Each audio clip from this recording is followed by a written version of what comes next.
Welcome to Market Peeker. Ever wonder how cryptocurrencies stay secure and decentralized?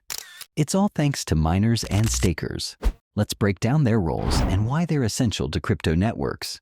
Miners play a crucial role in proof-of-work blockchains like Bitcoin. They use powerful computers to solve complex puzzles, validate transactions, and add new blocks to the blockchain. As a reward, miners earn crypto, like Bitcoin, for their efforts. But mining isn't cheap. It requires expensive equipment and consumes a lot of energy, making it a high-stakes endeavor. Now let's talk about staking.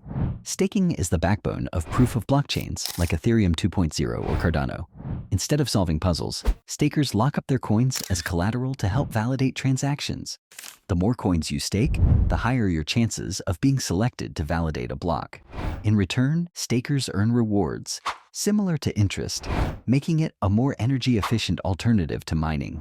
Both mining and staking keep blockchains secure and operational, but they work in different ways.